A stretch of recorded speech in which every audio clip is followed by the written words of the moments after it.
Okay, everybody, welcome to this episode of the MirYam Institute podcast. I'm delighted to be here with a very esteemed guest indeed. His name is Naftali Granot, and he concluded his intelligence career as deputy director of the Mossad in 2007. He joined the Mossad in 1982 and served in Lebanon and various Western countries.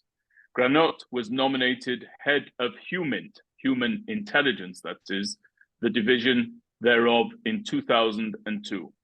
He led many groundbreaking operations for the Mossad, and in 2004, he was the recipient of the highest security decoration awarded by the President of the State of Israel. Naftali Granot, it's really an honor and a privilege for us to have you here. Welcome to the show. Thank you for having me. Thank you so much. So I'm going to interview you based on a paper that you recently published for the MirYam Institute. It's actually up on our website, and I'm going to put a copy of it in the show notes as well for everybody to read at their convenience, and I would urge everybody to do so. And what you have focused on for us is the question of whether or not there is a real threat that Israel will find itself in a multi-front war. Now, I'm going to dig into that in just a moment. But before I do, as I was reading your bio, I just have one somewhat personal question that I'd like to ask you. You were the deputy head of the Mossad, and you were inside Lebanon, and you were working around Western countries, and you concluded your career in 2007. Simple man-to-man question, if I may. Do you miss it, Naftali?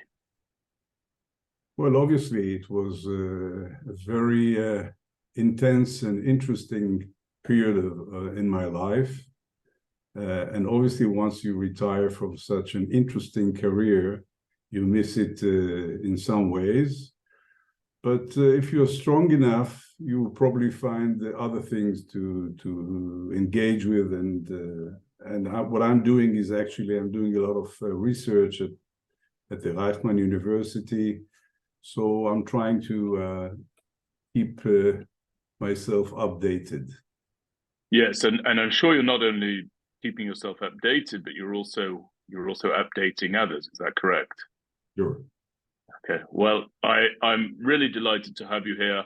As I mentioned during the introduction, it's a heavy topic that we're going to be discussing. So why don't I just get to my first question? I'd like to begin by quoting you. You write the following, quote, "A series of recent articles and analyses in the Israeli media have warned about the possibility of a multi-front war breaking out between Israel and a coalition of terrorist organizations led by Hezbollah." You go on to say, "The risk assessments are based on the noticeable increase in tensions initiated by Hezbollah along the Israel-Lebanese border. Recent incidents include a Hezbollah-ordered terrorist cross-border infiltration into Israel and the planting of a high-powered explosive at a busy intersection inside Israel, as well as the setting up of tents in Israeli territory in the Mount Dov area, and the firing of an anti-tank missile at a military target near the border village of Kajal." These are just some of the incidents that lead people to say that tensions are escalating and increasing. And you go on to say, Naftali, that as a result of these provocations, as well as belligerent declarations by Hassan Nasrallah, there have been a growing number of concerns of a new miscalculation by Nasrallah that would be similar in style and ill-fatedness to the kidnapping of the IDF soldiers that he abducted in 2006 in the events just prior to the Second Lebanon War. Now, that miscalculation, you warn, could lead to a deterioration regionally and toward a major conflict. So tell us, if you would, Naftali, what that miscalculation is based upon precisely. You've listed a series of activities undertaken by Hezbollah, but I want you to draw the connection between those activities and an ill-conceived notion that it's time to attack the state of Israel. Well, there is no doubt that Hassan Nasrallah is now much more aggressive than he used to be in previous years. His self-confidence vis-a-vis Israel is growing by the day. He actually is following very closely and carefully what's happening internally in Israel. And he understands perfectly well, as we all do, that Israel now is in the midst of an internal crisis, maybe the biggest crisis it ever experienced since the foundation of the country. And this crisis affects very much the Israeli army as well. Thousands of experienced pilots and other special unit and intelligence combatants are actually withdrawing from active reserve service. And the deterrence of Israel is actually deteriorating in the eyes of Nasrallah, Iran, and other enemies of Israel around. On top of that, as you mentioned, in recent months, Nasrallah has dared to launch several activities against Israel along the mutual border. And he added also some very aggressive declarations about the destruction of infrastructure targets in Israel in case a war breaks out. So altogether, there is a growing fear in the Israeli intelligence and elsewhere that a new miscalculation by Hassan Nasrallah might lead us to a new war. It has happened in the past, as you mentioned, in 2006, and I was in active service by then. And any minor or small incident that might cause, let's say, civilian casualties in Israel might flare up the whole situation. Can you imagine that such an anti-tank missile will hit a bus carrying children in the northern border? It will easily deteriorate the situation into a full-blown conflict. So we are following very closely Hassan Nasrallah and the actual activity on the ground, mainly by the Radwan forces that are deployed now along the border. If you remember, the United Nations Resolution 1701 actually prohibits the presence of Hezbollah forces along the border. But actually, what is happening on the ground is completely different. They are now deployed openly and publicly and maneuvering along the border and threatening, in case of a conflict, to actually attack and conquer several settlements in Israel. So the situation is tense, no doubt about it. The reasons for it are well understood, at least.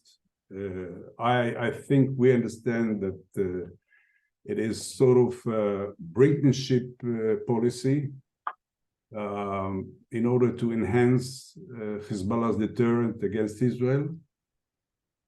But it doesn't necessarily mean that currently Nasrallah is actually seeking to exploit the situation and launch a war against Israel. It is definitely not the situation in my view. Right, so to be clear, your view is that there is this increase of activity taking place. There's no doubt about that. There is this commentary that's saying that we might be stepping into a scenario whereby there is an offensive launched against Israel by Hezbollah, by Nasrallah. But your view is that actually that assessment is on shaky ground and we're far from that situation. So let me ask you another question again based on your article. In fact, let me ask a different question, just to give a bit more historical context that you're very qualified to provide us with. I remember well the abduction of the two soldiers there on the Israel-Lebanon border in 2006, Goldwasser and Regev, and that was the war in which I served in 2006, the Second Lebanon War. That was the first war as a combat soldier, having volunteered from the UK. I don't remember, however, whether or not there was a crisis domestically that led Nasrallah to think Israel's ready for as to attack. Can you remind me? I ask sincerely, I don't remember. Was there? Suddenly, I know there was nothing like the judicial reform. Nothing like what's happening today. Okay, so it wasn't The precipitated. situation in Israel today is much and far more problematic than it used to be in 2006. Okay, thank you. So let's move to your analysis, which is, as I just mentioned, that despite the activities taking place on the border, a launch of hostilities by Hezbollah in a dedicated, massive attack, that's very unlikely. So tell me why that is. What is preventing Nasrallah, who didn't have the restraint in 2006, what is preventing him from moving forward now today? Because you wrote in your article about considerations such as the economic decline and rapid deterioration inside Lebanon, the responsibility for which many place at the blame for at the feet of Nasrallah. You also talked about the lack of a government there inside Lebanon. What else is restraining Nasrallah? And also give us some more details on the impact of that economic decline and the lack of government and how that acts to hold back Hezbollah. Okay. So Nasrallah is a very experienced politician and a leader that has experienced already a war and the implication of a massive war as it happened in 2006. And he as a leader who cares about his community, the Shiite community in Lebanon, which is actually most of the population live in southern Lebanon along the Israeli border. Nasrallah well understands that such a war will actually lead to the destruction of Lebanon, create a huge wave of refugees, mainly Shiites, from South Lebanon northward. And he knows that Israel has a very good intelligence on targets in Lebanon. And at the end of the day, although the deterrent of the IDF has declined in some way due to the cessation of volunteering to active military service, he knows very well that the might of the Israeli army. He knows exactly what we can cause in case of a full-blown war. And he prefers to, as I described it, to use this brinkmanship policy of trying to create an equation of retaliations between us and Hezbollah. And actually, he managed quite well to succeed in this policy, because if you look at the facts, Israel has not attacked in Lebanon any target in recent years, including not Salah Harouri, the representative of Hamas, who is actually behind some of or most of the activity, the military activity of Hamas here in the West Bank, or any other Hezbollah infrastructure that is threatening Israel, like the accurate missiles or you name it. I mean, we have not done anything in Lebanon, and at the same time, we are attacking on regular basis targets in Syria. Mm-hmm. So he can easily draw a conclusion that Israel is deterred at present. And this brinkmanship policy brings him a lot of good results. But there are also claims that Iran is behind whatever is happening along the border. I dispute it completely, because I think that Iran currently or nowadays is not interested in a full-blown war that will risk its interest in Lebanon, mainly the Shiite community. Iran is growing strategically more powerful in recent years. If you look at the alliance with Russia, if you look at the cooperation with China, the establishment of relationship with Saudi Arabia and other Gulf countries, the dialogue that is taking place with the United States on the future of enrichment. So, and the release of funds that were frozen in foreign banks.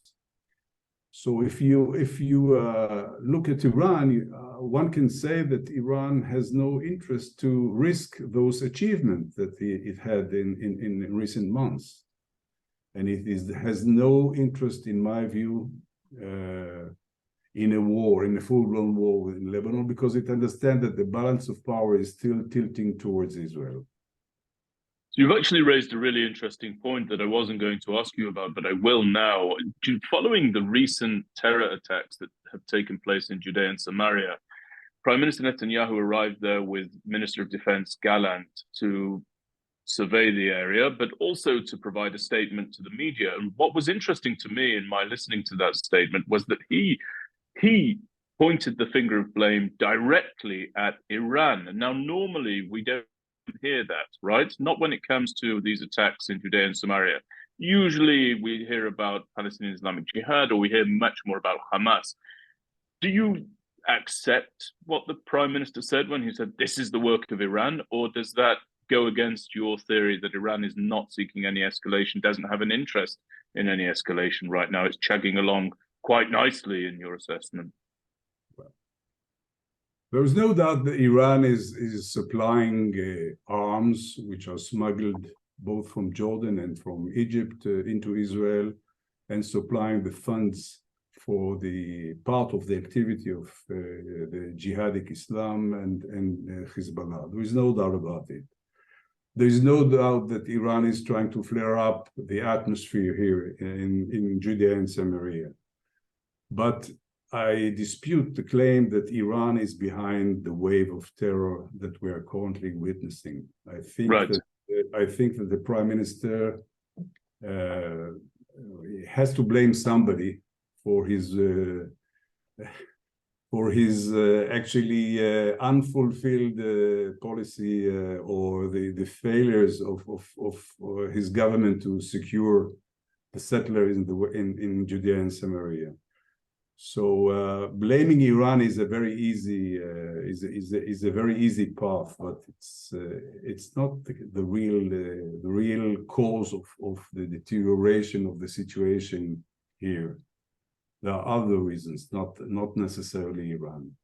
But nothing and nothing what? Sorry, Naftali, I spoke over you.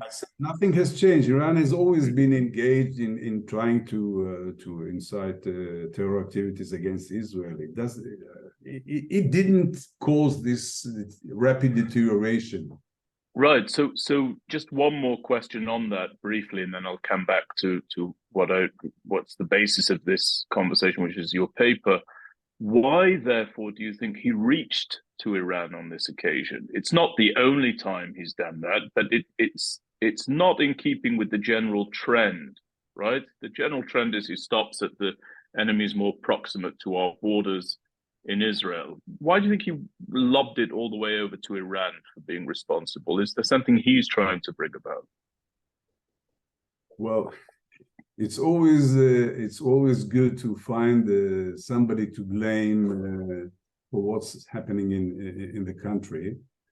Netanyahu actually declared when he took office that one of the main targets of his candidacy will be to stop the Iranian nuclear project. And what is actually happening on the ground is that he has no influence. He lost completely all influence on this process.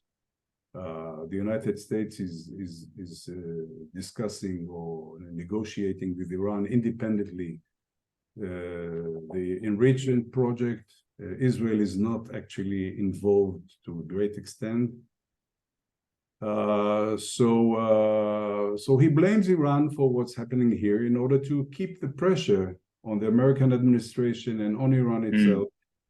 But as I said, there are other reasons why the situation here has deteriorated into an actual intifada, as I may say. You think it is at the level of an intifada now? Definitely a beginning of an intifada. And so does that mean that we're going to see this in a sustained manner? These current attacks in Judea, Samaria? In the last 24 hours, there were 4 different terror attacks against Israelis. 1 soldier has been killed this morning, and 6 or 7 people were injured in those 4 terror attacks. So the situation here is deteriorating towards what we actually can say is an intifada, beginning of intifada. So that in and of itself demands an entirely separate interview, I think, and I'd like to bring you back to talk about that if we could. No problem. So sticking though with Judea and Samaria and how this might impact a multi-front conflagration for a moment. So, when you serve in the Israel Defense Forces as a conscript, you're young and you're fit and you're strong and you're healthy and you're well trained, and all you're doing is training and eating loaf and training and eating loaf, and that's how life is. And that's one state of readiness as a soldier. Another state of readiness as a soldier, as you do MirYam or your reserve duty, is that you become, your knees start to ache a bit and your back starts to ache a bit and you can't move as quickly as you used to, but you're more experienced, you're a little bit more wily, you know what to do in a much more fluid way. Now, that's experience versus youth. Experience is the notion I'd like to tap into here. You write about Hezbollah forces and the massive combat experience that they gained fighting against ISIS. And I wonder how ready you think the Israel Defense Forces is, whether among its reserve forces or its conscripts, for a showdown with these experienced Hezbollah fighters. Well, I think that the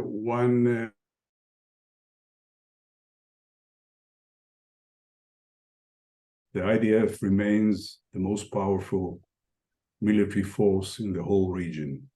And you can't compare the might of the Israeli army with those experienced soldiers of Hezbollah who gained some experience in the civil war in Syria. So the outcome of such a war will be very, very clear. It will be a decisive Israeli strike against Hezbollah and against Lebanon as a state. There is no doubt that, in my mind, that if Israel decides to maneuver forces as it did in 2006, this time it will be much more successful because we've actually withdrawn the lessons from the previous war. So altogether, Nasrallah understands it very well. But still, Radwan forces who are deployed along the border are very capable. They are very capable soldiers, experienced, and they can definitely cause harm to some of the settlements that are deployed along the border. That's one of the reasons why in the last year, Israel is constructing a huge defensive wall or line of defense along the border with Lebanon, similar to the one that was built in Gaza, in order to block or stop any possible attack by Radwan forces. Now, in some places, this fence or wall or whatever you name it is touching areas that are in dispute between Israel and Lebanon. Where exactly is the line between the two, the border between the two countries? Actually, since the end of the independence war, there were no discussions with the state of Lebanon on the exact line of the ceasefire. We managed to secure an agreement last year with the help of the United States in the maritime border. but there are many places of dispute along the border. So this is part of the reason for the tension, because if you build, let's say, the wall or the fence in a place like North Raja, the village, if you build a fence which is actually in Lebanese territory, don't be surprised that Hezbollah is putting a tent in Israeli territory in Har Dov nearby. So it's a tit-for-tat situation. That's also part of the reason why the American mediator, Amos Hochstadt, has arrived today to Lebanon to try and launch some kind of negotiation between Israel and Lebanon to try and define the exact line of the border. So that's what he's doing there. I understood that Minister of Defense Gallant asked for him to arrive there in order to diffuse the situation. So is that diffusing of the situation centered around the construction of the border? Is that what you're saying? There are several reasons for the request of the Defense Minister Gallant from the Secretary General of the United Nations to send somebody over to try and calm down the situation. One is the renewal of the UNIFIL mandate. Today, the United Nations Security Council has accepted or adopted the French resolution to extend in an additional year the mandate of UNIFIL. But until today, Lebanon and Hezbollah were opposing the automatic renewal of the mandate. They were asking to change the current situation and actually force UNIFIL to coordinate and ask permission from the Lebanese army to any operation or movement of its soldiers in South Lebanon, which Israel obviously opposed. So the resolution was passed, the extension was granted for additional year at the same terms of today. But you have to understand that in Lebanon, they want to minimize the role of UNIFIL nowadays. Okay, to prevent it from moving around freely and reporting on the violation of United Nations resolutions, for instance. Right. This is one reason for the tension. And the other one is actually the dispute of. But if you put yourself in Nasrallah's shoes, and you see that despite all these provocations that he did over the last few months, Israel has not responded at all. And the defense minister is threatening, but at the same time saying that Israel has no interest in any war, and asking United Nations to send somebody over to try and calm down the situation. So you must come to a conclusion that Israel actually, despite all its threats, which are mainly aimed at for internal political consumption, actually doesn't have any intention to attack Lebanon. Right. So let's come back now to this idea of a multiple front war. Again, your view is clear that that's not on the cards, not in the cards right now. But you do make mention of the fact that in recent years, Hamas, which we largely associate with operating in and out of the Gaza Strip, that Hamas has built a military infrastructure in Lebanon, and that it has recently fired projectiles at Israel, and that same organization, Hamas, are threatening that a conflict between Hezbollah and Israel would lead to them joining the fray. Now, in that scenario, we would be in a multiple front campaign, would we not? Absolutely. But again, you have to ask yourself first if Hezbollah or Nasrallah will allow Hamas to draw into a conflict that it has no interest in. And I think this is the real situation.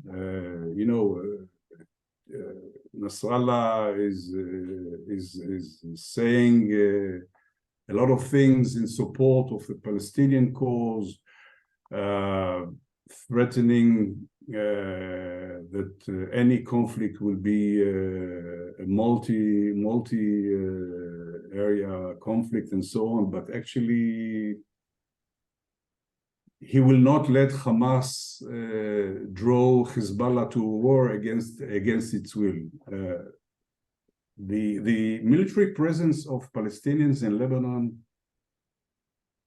is being opposed by all parties, not only Christians. The Sunnites are against it. They are trying to restrict the arms to the refugee camps and not allow them to go out of the refugee camps armed, remembering the civil war in the end of the 70s. So in Lebanon, the public opinion is against the Palestinians. They still remember what happened in the late 70s. They are not interested, or they will never allow the Palestinians to draw them against their will to a conflict. So you might see that on specific occasions, Nasrallah will allow them to launch projectiles or missiles into Israel when it serves its purpose. But to try and draw Lebanon and Hezbollah to a full-blown war, this is not Nasrallah. Okay, so we've spoken about Hezbollah and their desire to avoid a conflict. We've spoken about their restraining power on Hamas.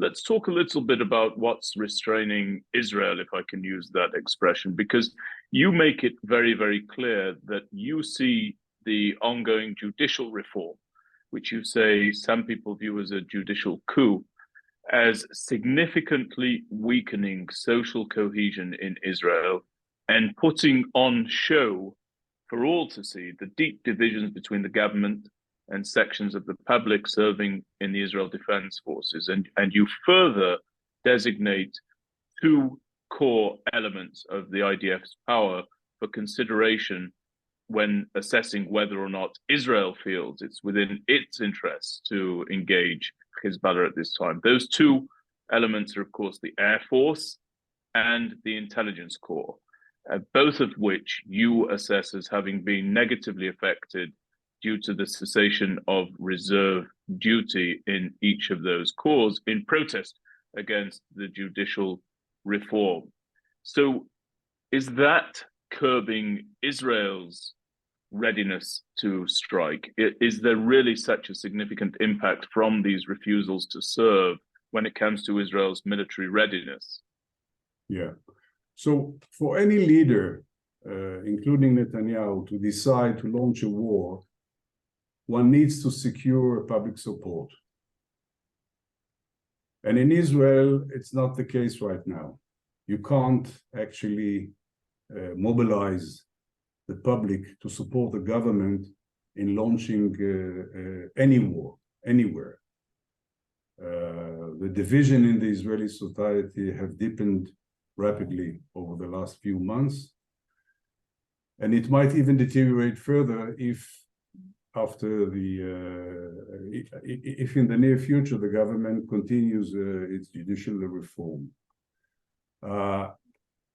So in that aspect, no country, no leader can actually take an irresponsible decision to engage in war against the will of at least half of his population.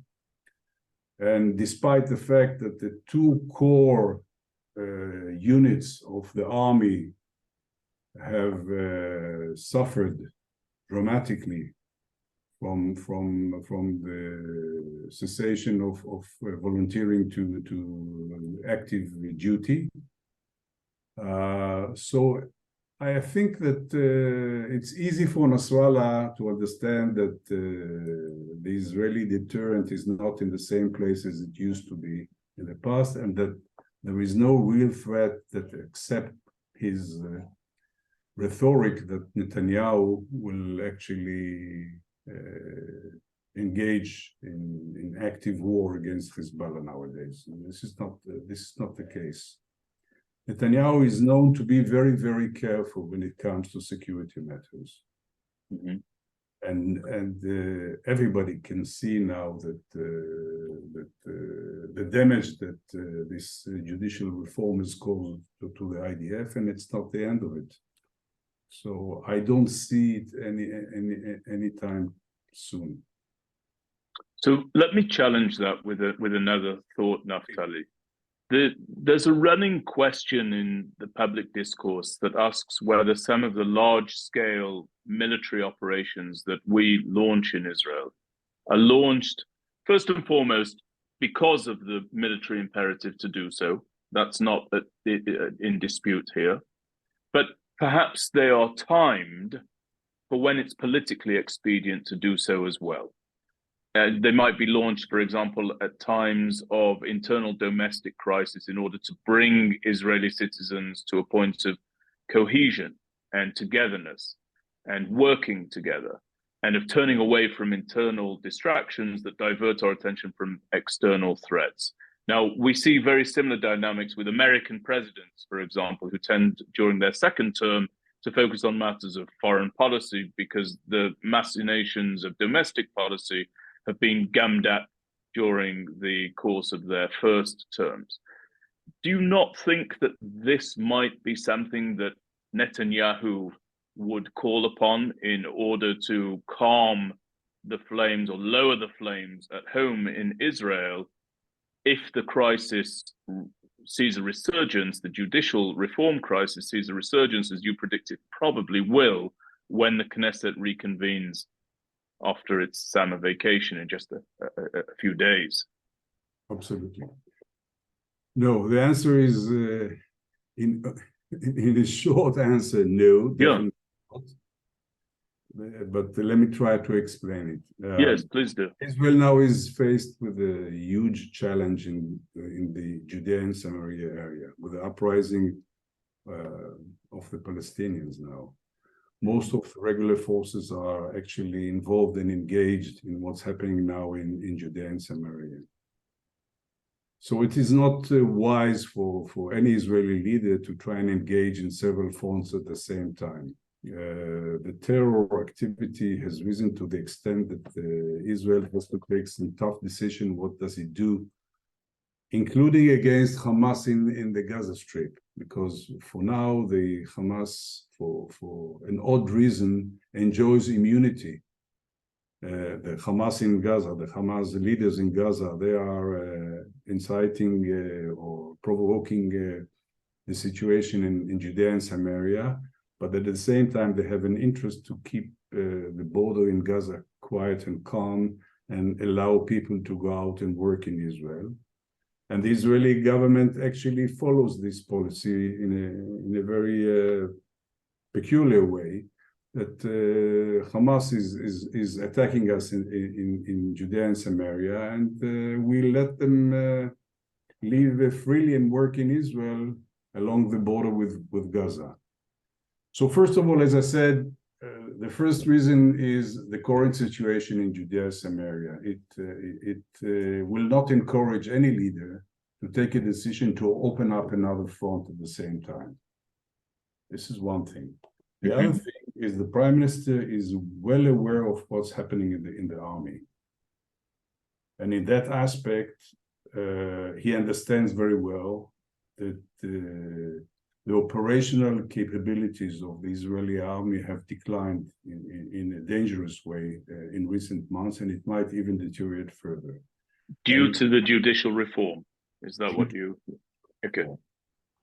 The third reason is the public opinion, which is opposing the government very much. I mean, if you follow the polls, the public polls in Israel in recent weeks, you see that the government is losing support in the street. They've lost more than 10 mandates. So, and the third and last one is the nature of Netanyahu. He's a very careful and experienced leader in that aspect, and particularly in this security field, he was always very, very cautious. So I don't see him, even under political pressure, changing his ways and doing things that are completely illogic right now. Mm-hmm. Mm-hmm. Thank you for explaining that. You know, your article, Naftali, is very, very methodical, as I of course would expect it to be. You laid out all of the reasons that we might be coming close to a multiple front war. And just as I was reading through that article with a growing sense of foreboding, as I considered that prospect coming in the near future, you suddenly, towards the end, changed direction. And you said that Israel's current internal challenges, as you've just spoken about, are such that an Israeli strike against Iran's nuclear facilities at this time is, as I read the article, is out of the question. And you made mention of that because such a strike would be what would precipitate a response from Hezbollah and therefore cause a war between Israel and Hezbollah to break out. Now, that assertion, please correct me if I've misunderstood what you wrote there, feel free, but that assertion doesn't immediately ring true to me. Surely this Israeli government and the defense establishment would not defer a strike against what we view as an existential threat, Iran's nuclear weapons facility, nuclear weapons program, rather. We wouldn't defer on striking that if the circumstances that render such a strike possible were to come to pass. Surely we wouldn't miss that moment for any reason at all. And what would be those circumstances? Well, you're the man to answer that question, Naftali, much more than just about anyone in the world. But if the circumstances ripened, I just want to hammer this point. If the circumstances did come ripe for a kinetic or a combined attack against Iran's nuclear weapons program, that wouldn't be something that Israel didn't act upon because of domestic challenges, would it, surely?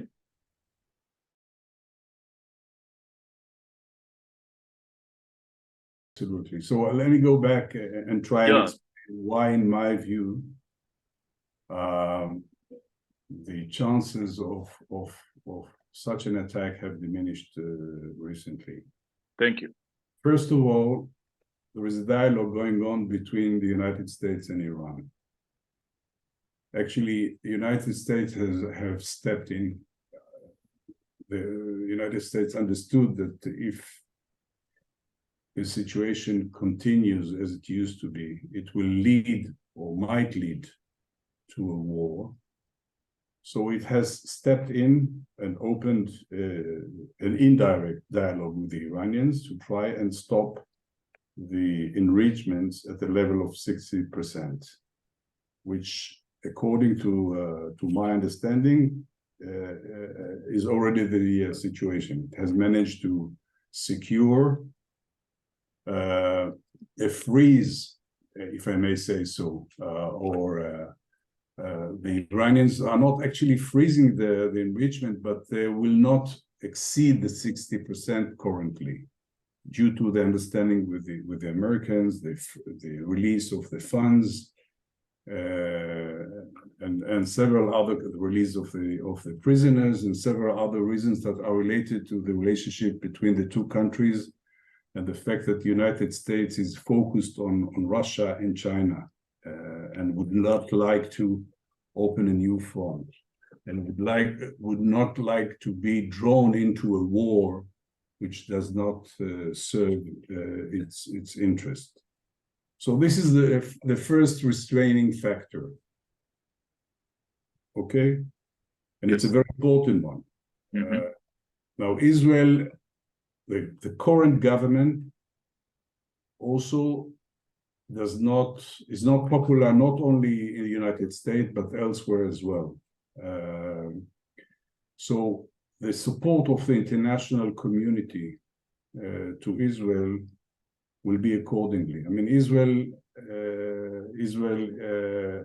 does not have the support of the international community to take any aggressive action right now, due to what's happening here.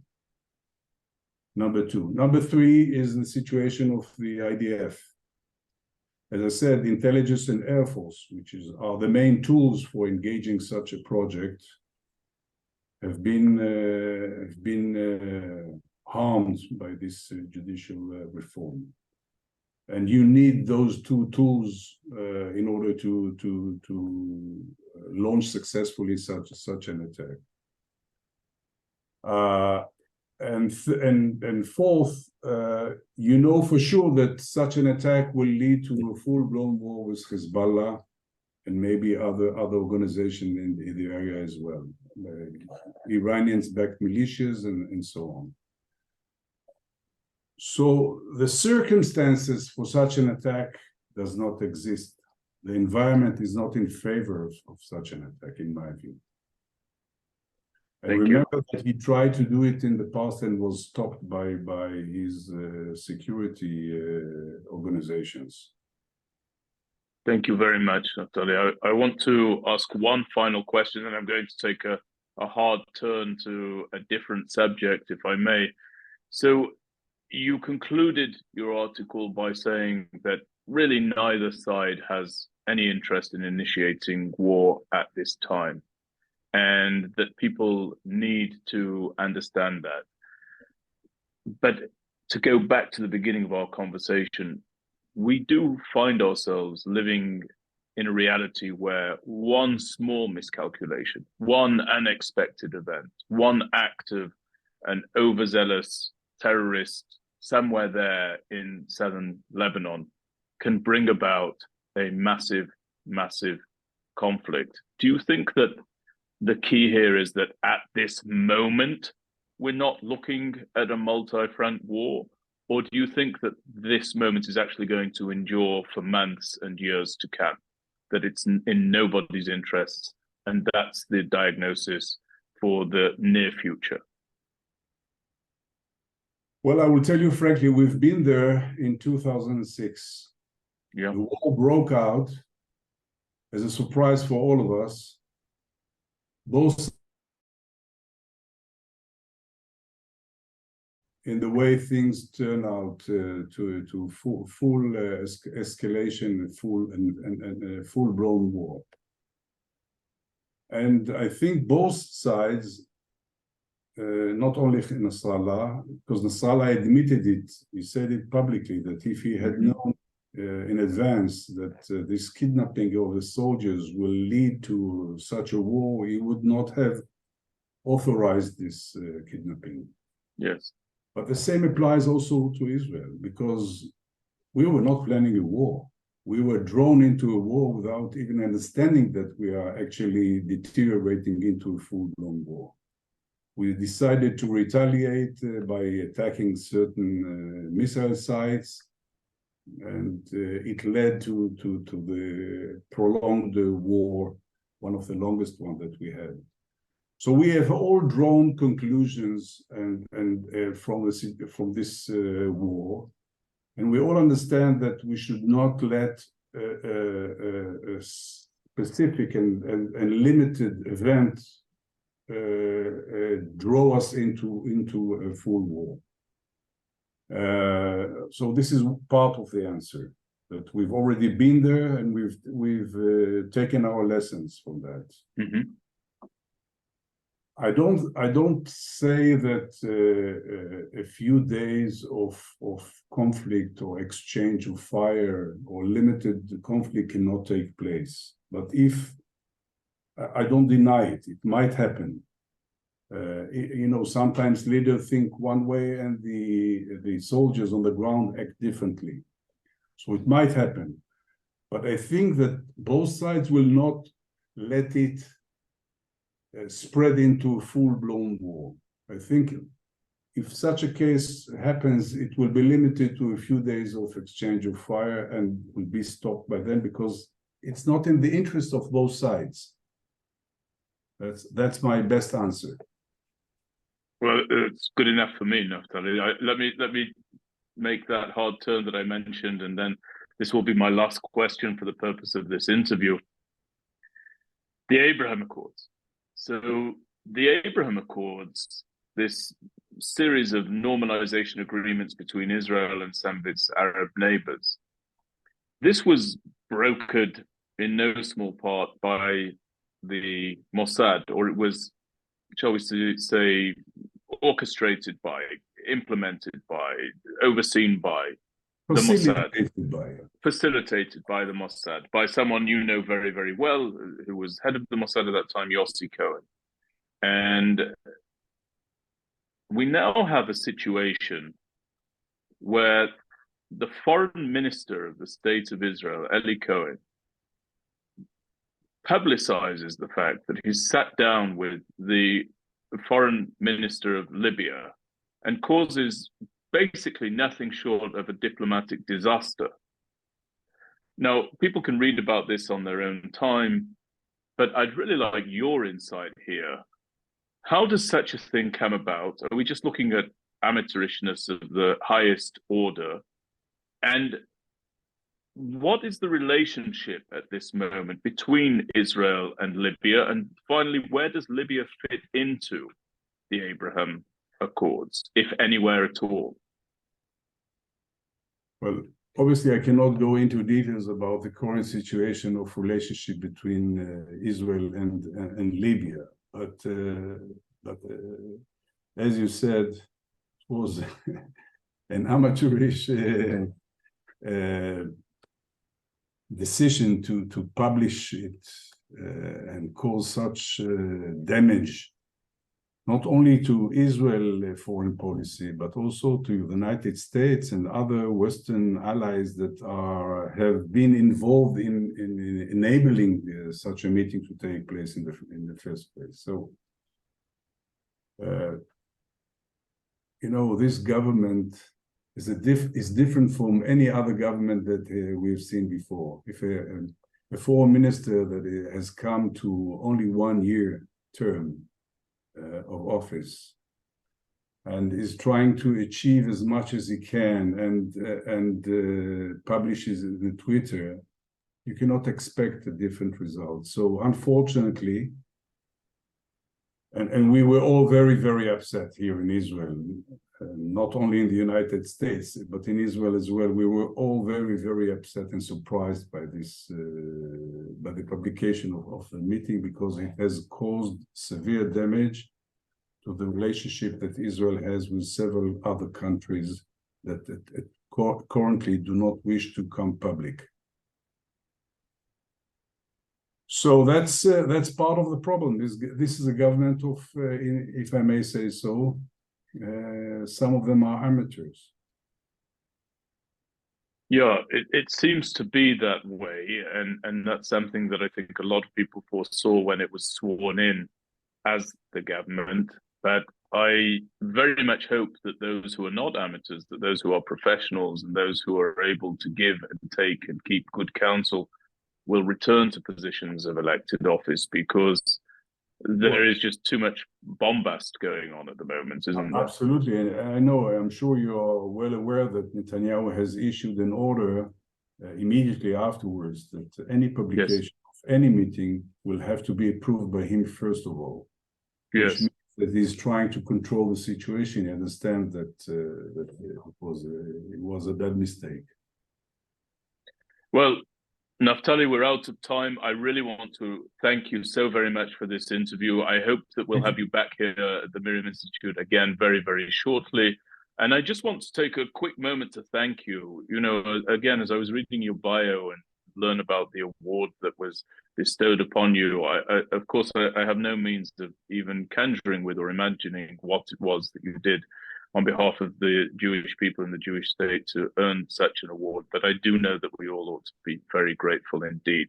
And I say that in my name and in the name of everybody who's listening. Thank you so very much, Naftali, for all that you've done. Thank you. And I look forward to doing this again with you soon enough. Yeah, I'm looking forward. Thank you. Were you going to say something, Naftali? Was there something you wanted to add quickly? No, I just wanted to wish you and the viewers Shana Tova, because the new Jewish year is Beautiful. approaching. Yes. And I hope that when we talk next time, the situation will actually improve. That because currently Israel is under threat from various fronts, and we need to deal with it right now. Thank you, and I second that, and of course, thank you so very much, Naftali. Shana Tova to you and your dear Shana family. Tova. All the very best. Bye-bye. Thank you.